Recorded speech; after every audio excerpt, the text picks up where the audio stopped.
हमारी संस्कृति, हमारे संस्कार सदा रहे हमारे साथ। भारत के महान ग्रंथों और काव्यों का संपूर्ण संकलन। सब्सक्राइब करें तिलक।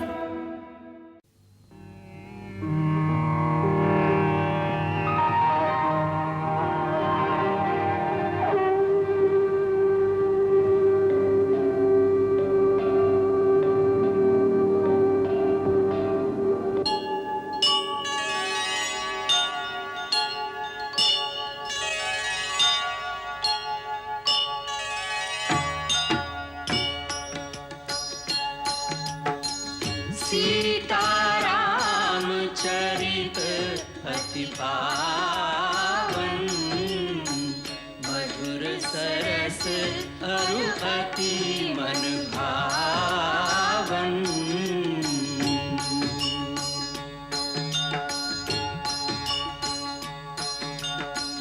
पुनि पुनि कितने हो सुने सुनाए,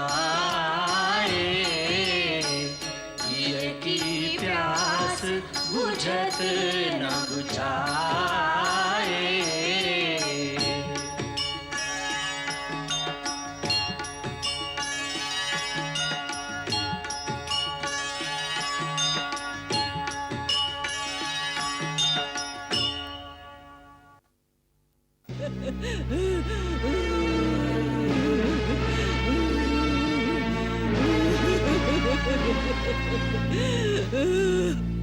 राम, यही है ताड़का।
धन्य हो राम, तुम्हारी जय हो। तीनों लोक में तुम्हारे सिवा कोई भी ताड़का को नहीं मार सकता था। अब हमें विश्वास हो गया कि तुम जगत कल्याण के निमित्त ही इस भूतल पर आए हो। इसलिए तुम्हारे ऊपर प्रसन्न होकर आज हम तुम्हें वो दिव्यास्त्र प्रदान करेंगे जो तीनों लोक में हमारे सिवा किसी के पास नहीं। अपने अनुग्रह, अपनी कृपा का पात्र मानकर आपने इस दास का गौरव बढ़ा दिया है मुनिराज। हम जानते हैं राम, वशिष्ठ मुनि ने पूर्ण शस्त्र विद्या देकर तुम्हें रण कौशल में पारंगत किया है, परंतु हम जो शक्तियां आज तुम्हें प्रदान करेंगे वो देवताओं को भी दुर्लभ हैं। अनेक लौकिक, पारलौकिक और वैज्ञानिक शोध के द्वारा आध्यात्मिक शक्ति से हमने जिन्हें सिद्ध किया है वो दिव्यास्त्र सारे संसार में एक साथ हमारे सिवा कहीं नहीं मिल सकते। एक युग से हम एक ऐसे योग्य पात्र की तलाश में थे जो जन कल्याण के लिए हमारी सिद्धियों का सही उपयोग कर सके। हमें दिखाई दे रहा है कि भविष्य में आतताई शक्तियों से आर्यवर्त की रक्षा करने का भार तुम्हें उठाना होगा, और उस समय इन दिव्य अस्त्रों की तुम्हें आवश्यकता होगी।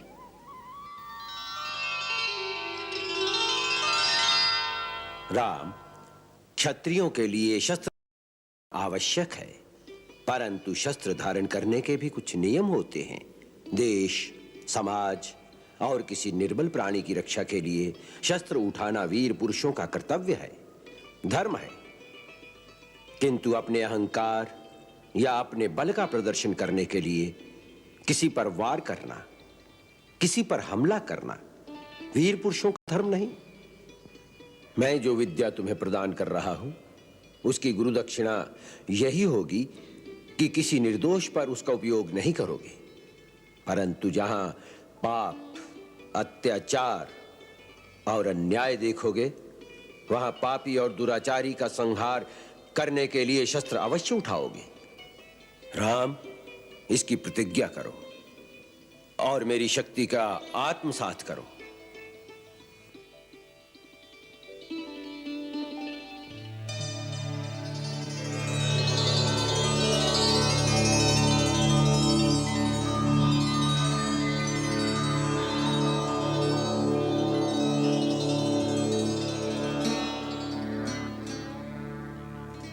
राम, अब मैं तुम्हें इन दिव्य अस्त्रों के आवाहन, संचालन और विसर्जन के मंत्र बताऊंगा, जिनके प्रभाव से तुम देवता, गंधर्व, नाग, असुर सब पर विजय पा सकोगे। वत्स, अस्त्रों में कई प्रकार की शक्तियां होती हैं।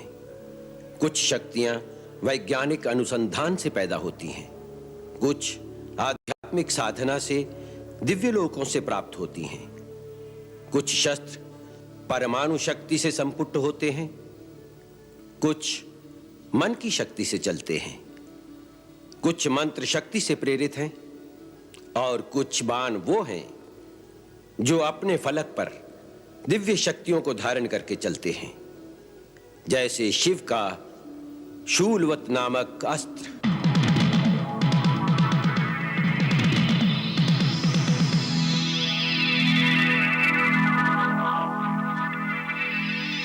ब्रह्मास्त्र,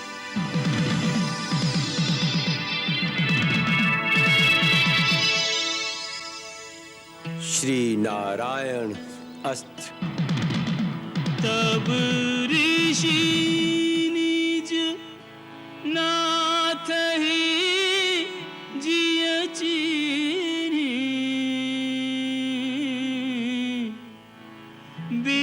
विद्यानिधि कहूँ विद्यादीनी। विद्यानिधि कहूँ विद्यादीनी।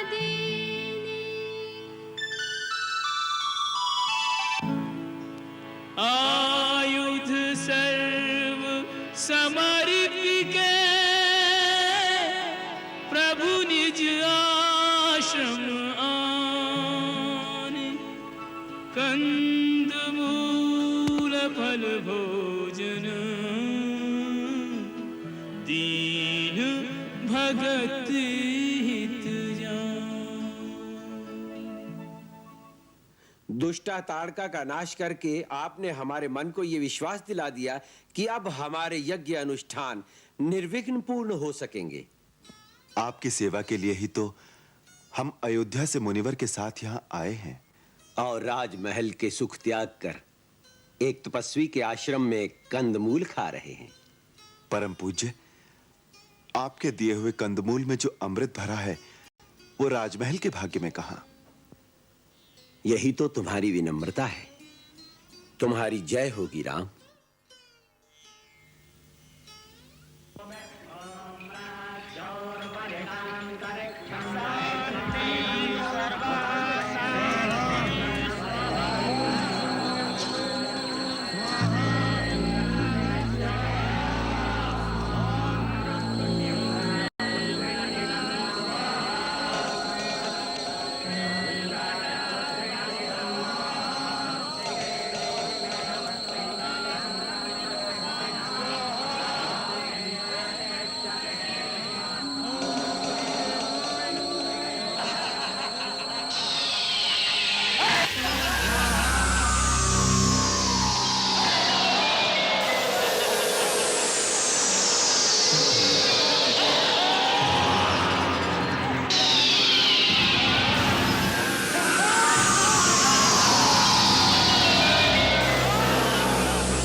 भोजन गा सागर पारा।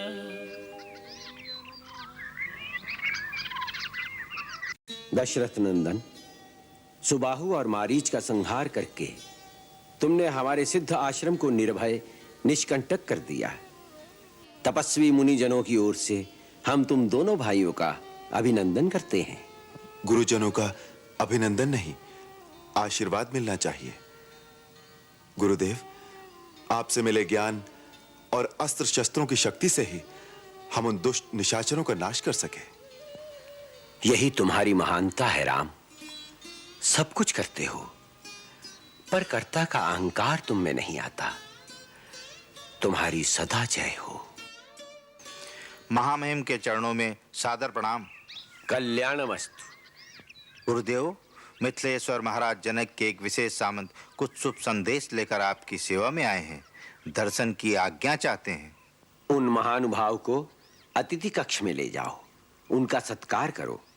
उनसे मिलने हम वहीं आएंगे। हमें ये जानकर प्रसन्नता हुई कि महाराज जनक अपनी पुत्री राजकुमारी सीता का स्वयंवर रचा रहे हैं। मुनिवर, आपके आशीर्वाद से उनका यह शुभ कार्य निर्विघ्न संपन्न हो, उसके लिए महाराज ने आपसे विशेष प्रार्थना के लिए इस दास को भेजा है। हम विदेहराज जनक का आमंत्रण पाकर बहुत प्रसन्न हुए। महाराज को हमारा आशीर्वाद। उन्हें कहना कि हम अवश्य आएंगे।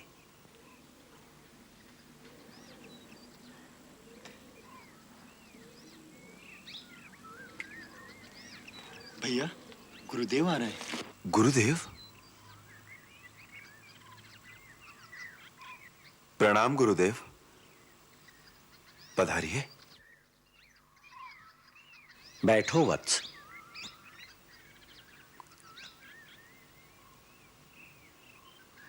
राम, हम तुमसे एक बात करने आए हैं। गुरुदेव, आपने क्यों कष्ट किया? मुझे बुला भेजते, मैं स्वयं आ जाता आपकी सेवा में। तुम्हारे पास आने में कष्ट नहीं, आनंद ही आनंद है राम। तात, महाराज जनक के यहां से न्योता आया है। वो अपनी पुत्री सीता का स्वयंवर रचा रहे हैं, जिसमें उन्होंने हमें भी आमंत्रित किया है। हमारी इच्छा है कि तुम दोनों भाई हमारे साथ मिथिला चलो। राम, इस विषय में तुम्हारा क्या विचार है? गुरुवर्य, आपकी आज्ञा के सामने किसी अन्य विचार का स्थान ही कहाँ है? केवल आज्ञावश नहीं वत्स, हम चाहते हैं कि तुम भी उस ऐतिहासिक दृश्य का अनुभव करो जहां आर्यवर्त के हर प्रांत और हर प्रदेश के राजकुमार सीता को पाने के लिए अपना अपना बल, कौशल और पराक्रम दिखाने आएंगे। मुनिवर, स्वयंवर कर तो यही है कि राजकुमारी जिसे पसंद करेंगी उसी के गले में वरमाला पहना देंगी। फिर उसमें बल और कौशल दिखाने की आवश्यकता ही कहाँ है? इसलिए कि महाराज जनक ने सीता के विवाह के लिए एक कठिन शर्त रख दी है। शर्त? हाँ रघुनंदन, कई कारणों से ये स्वयंवर बड़ा अद्भुत होगा। पहला कारण तो ये कि सीता स्वयं ही एक अद्भुत कन्या है, और दूसरा कारण ये है कि महाराज जनक के पास भगवान शिव का एक अलौकिक धनुष है, जो शिव ने देवताओं को दिया था, और देवताओं ने जनक के पूर्वज महाराज देवराज के पास धरोहर रूप में रखा था। सीता को देवी कन्या मानकर महाराज जनक ने यह निश्चय किया है कि सीता का विवाह किसी साधारण मानव से नहीं हो सकता, और उन्होंने शर्त रख दी कि जो शूरवीर उस महान शिव धनुष को झुकाकर उस पर प्रतंचा चढ़ा देगा, उसी के साथ सीता का विवाह होगा। उसी चमत्कार को देखने के लिए तुम हमारे साथ मिथिला चलो, यही हमारी इच्छा है। अहो भाग्य। तो कल प्रातः ही प्रस्थान करेंगे। जो आज्ञा गुरुदेव।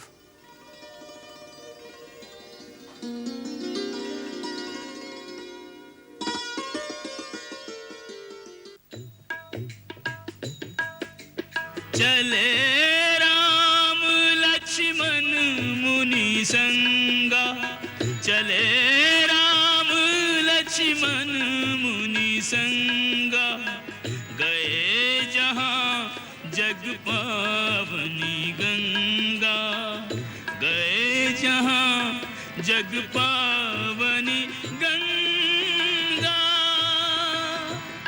जग पावनी गंगा। हे रघुकुल तिलक राम, वत्स लक्ष्मण, ये परम पावनी सर्व पापनाशिनी गंगा हैं, इन्हें प्रणाम करो।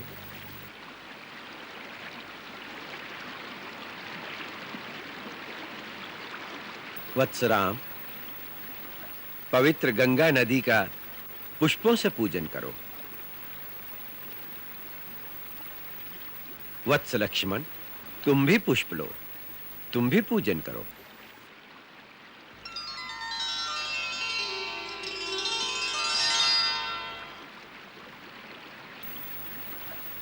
राम, ये पवित्र गंगा नदी तुम्हारे पूर्वजों की देन है। हमारे पूर्वजों की देन? हाँ, बैठो।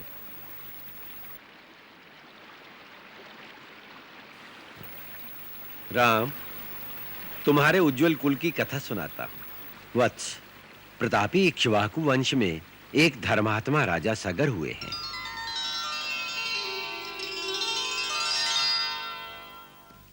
एक बार जब वह अश्वमेध यज्ञ कर रहे थे,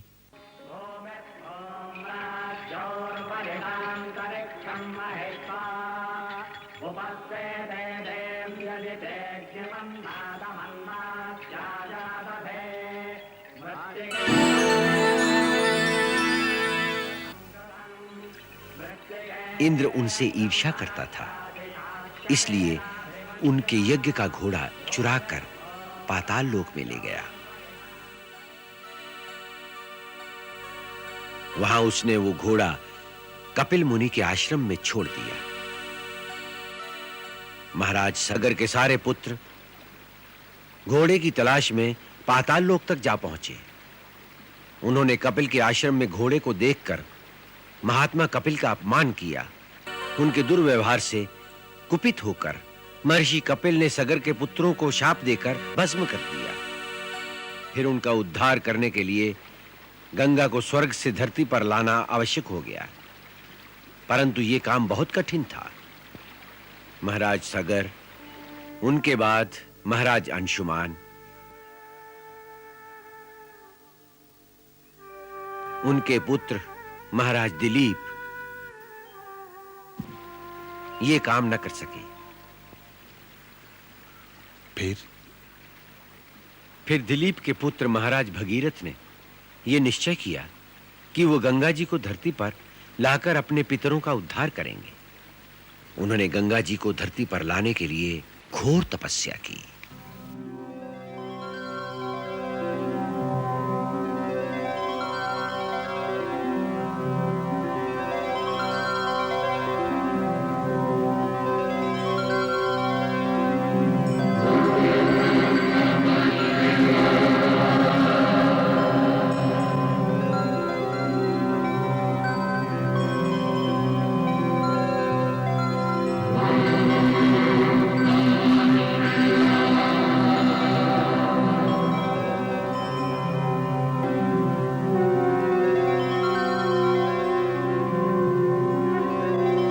उनकी तपस्या से प्रसन्न होकर ब्रह्मा प्रकट हुए।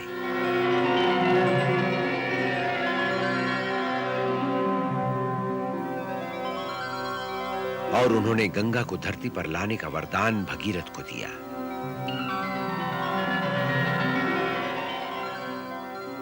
फिर ब्रह्मा जी के कहने पर भगीरथ ने शंकर जी की आराधना की, ताकि जब गंगा आकाश से धरती पर गिरे तो वो उन्हें अपने शीश पर धारण करें, अन्यथा गंगा के वेग की प्रबलता से धरती के फट जाने का डर था।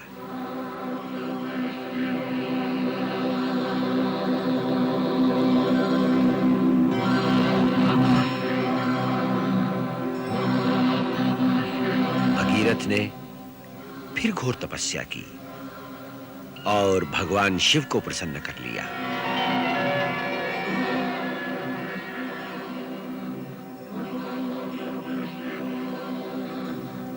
उन्होंने भगीरथ को वचन दिया कि वो गंगा जी को अपने शीश पर धारण कर लेंगे। फिर ब्रह्मा जी के आदेश से श्री विष्णु के चरणों से निकलकर गंगा जी आकाश मार्ग से धरती पर बड़े वेग से आईं।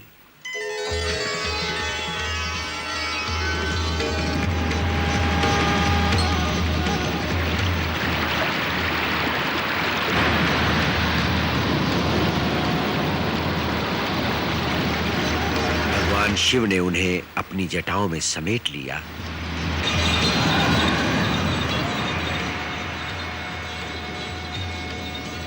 और फिर धरती पर बहने दिया, जिससे भगीरथ का मनोरथ सफल हुआ और धरती से लेकर पाताल तक सबका कल्याण हुआ। गंगा अपनी धाराओं से तीनों लोकों को पवित्र करती हैं, इसलिए इन्हें त्रिपथ गामिनी भी कहते हैं। महाराज भगीरथ इन्हें भूलोक पर लाए, इसलिए मृत्यु लोक में इन्हें भागीरथी भी कहा जाता है। राम, ये परम पवित्र गंगा यावत चंद्र दिवाकरो, जब तक सूरज चांद रहेंगे, इस धरती के प्राणियों का कल्याण करेंगी। संभव है आने वाले युगों में देवी देवताओं के प्रति लोगों की आस्था कम हो जाए, पर गंगा का गौरव कभी कम नहीं होगा। कवि सदा इसका गुणगान करेंगे। ये जिस देश में बहेगी वहां सदा हरा भरा रहेगा। गंगा का पवित्र जल जीवन से मरने तक मानव के लिए उपयोगी होगा और अनंत काल तक लोग इसे गंगा मैया कहकर, माता से भी महान मानकर इसकी पूजा करेंगे। संसार की समस्त नदियों में सर्वप्रथम इन्हीं का नाम होगा।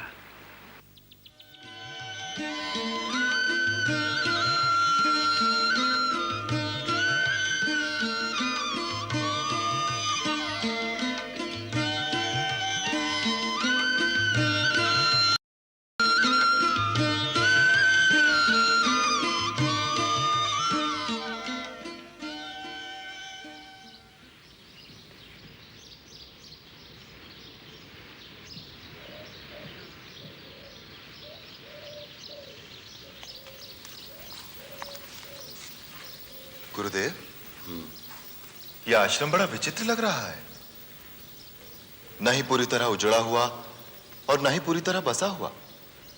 पत्ता पत्ता सूख गया है, परंतु ये तुलसी का पौधा अभी भी हरा भरा है। ये क्या भेद है गुरुदेव? तुमने सच कहा है राम। यह बड़ा विचित्र स्थान है, जहां गौतम ऋषि के शाप से सब कुछ उजड़ गया, परंतु एक तुलसी का पौधा अभी तक इसलिए जीवित है क्योंकि एक नारी की आत्मा यहां पर वास करती है। एक नारी की आत्मा?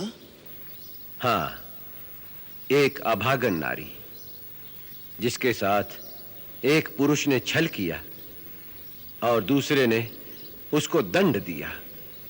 ये कैसी अद्भुत कथा है गुरुदेव? ये कौन लोग थे जिन्होंने ऐसा किया? दो महान पुरुष, एक देवताओं का राजा इंद्र और दूसरा उसका पति महान तपस्वी ऋषि गौतम। पर क्यों? यह एक नारी के दुर्भाग्य की करुण कथा है। महर्षि गौतम की पत्नी अहिल्या परम सुंदरी थी,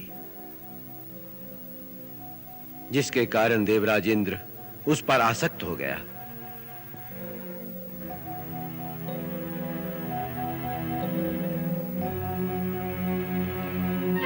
एक समय जब महर्षि गौतम प्रातः स्नान के लिए नदी पर गए,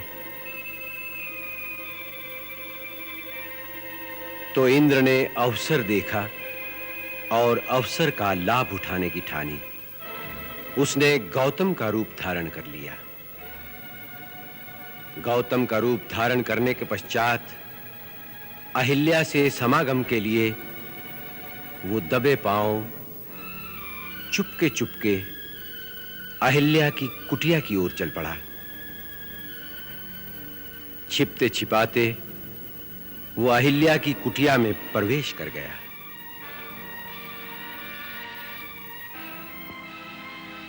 जिस समय इंद्र छिपकर अहिल्या की कुटिया से निकल रहा था, उसी समय गौतम मुनि स्नान करके वापस लौट रहे थे। उन्होंने अपने ही रूप में दूसरे पुरुष को अपनी कुटिया से निकलते देखा तो वो समझ गए कि ये इंद्र का कपट जाल है। क्रोध में भरकर उन्होंने इंद्र को शाप दिया और उसे विफल कर दिया। अहिल्या कुटिया से बाहर आई। वो समझ गई कि उसके साथ छल हुआ है।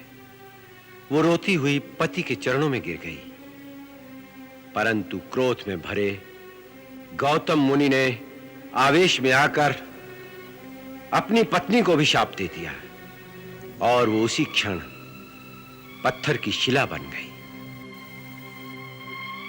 उसी समय से वो शापित नारी इस पत्थर का रूप धरे किसी के आने का रास्ता देख रही है।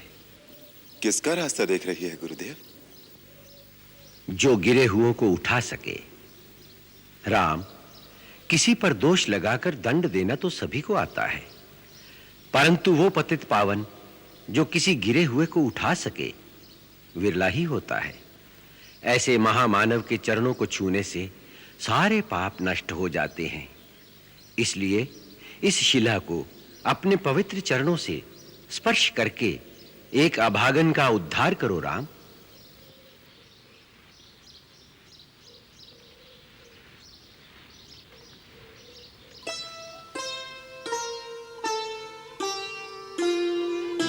श्री राम चरण के सुखद स्पर्श से शिला बनी सुंदर नारी। पद पंकज पावन शोक नशावन, पद रज की महिमा भारी। मैं नारी अपावन, मैं नारी अपावन, प्रभु जग पावन, पावनता का दान दिया। जो त्रिभुवन पूजित लक्ष्मी सेवित, उन चरणों में स्थान दिया। ऋषि गौतम द्वारा, ऋषि गौतम द्वारा श्राप जो पाया, श्राप वही वरदान हुआ। गई तन की जड़ता, पाई शुचिता, भाग्य जगे कल्याण हुआ। यही भांति सिधारी गौतम नारी, बार बार हरि चरण परी। जो अति मन भावा, सोई बर पावा। गई पति लोक आनंद भरी, गई पति लोक आनंद भरी, गई पति लोक आनंद भरी।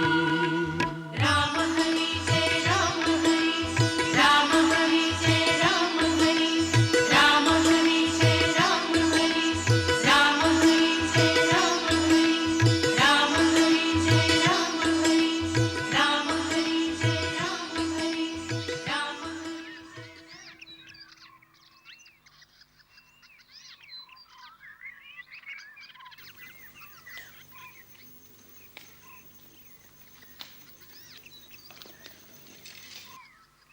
राम, लक्ष्मण, इस आम्र वाटिका का वातावरण बड़ा शांत और पवित्र है। नगर के कोलाहल से अलग। क्यों ना हम अपना डेरा यहीं डालें? जैसी आपकी इच्छा गुरुदेव। महामुनि के श्री चरणों में दास का सादर प्रणाम। कल्याणमस्तु। मैं महाराज को आपके आगमन की सूचना देता हूँ। अखंड सौभाग्य महारानी सुनैना, यशस्वी हो मिथिलेश्वर जनक, सकल मनोरथ सफल हो।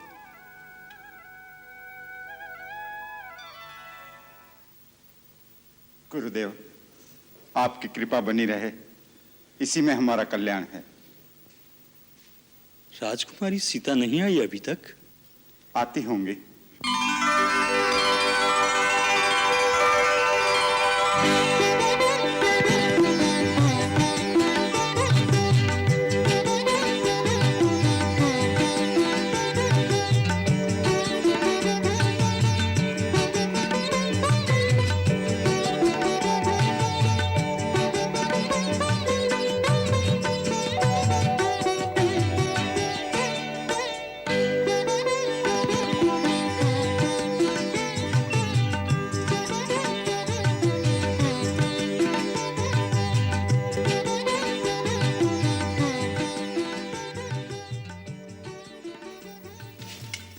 गुरु शतानंद के चरणों में प्रणाम।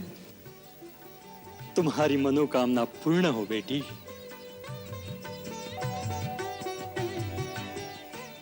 क्षमा कीजिए पिताजी, मेरे कारण आपको प्रतीक्षा करनी पड़ी। बेटी, आज शिव धनुष को स्वयंवर सभा में भेज दिया जाएगा, इसलिए इनकी पूजा करके भगवान से आशीर्वाद मांगो। सीता, बचपन से तूने इस शिव धनुष की पूजा की है बेटी। आज उसी पूजा की पूर्ण आहुति की घड़ी आ गई। तेरे पिता ने तेरे विवाह के लिए एक ऐसे पराक्रम की शर्त रखी है जिसे पूरा करना एक साधारण पुरुष के लिए असंभव नहीं तो बहुत कठिन अवश्य होगा। शंका मन से निकाल दो देवी। जिन्होंने महाराज जनक के मन में उस अद्भुत प्रण की प्रेरणा उत्पन्न की थी, उपाय भी वो अपने आप ही करेंगे। परिणाम उन्हीं पर छोड़ दो। आशंका और अविश्वास को मन से निकालकर भगवान आशुतोष पर भरोसा रखो। वो सबकी मनोकामना पूर्ण करते हैं। उनके इस पूजनीय धनुष के कारण कभी किसी का अमंगल नहीं हो सकता। चलो महाराज, पूजा करें।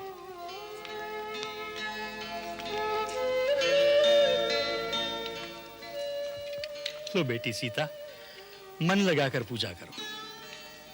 बेटी उर्मिला, तुम भी अपनी बड़ी बहन के लिए भगवान से प्रार्थना करो। ओम नमः शिवाय।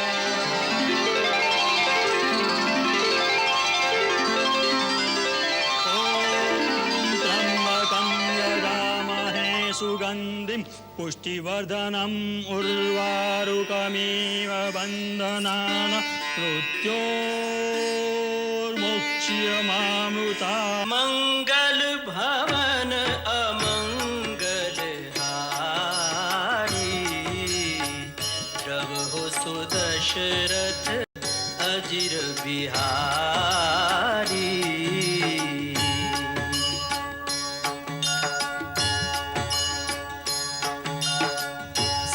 सीताराम चरित अति पावन, मधुर सरस अरु अति मन भावन।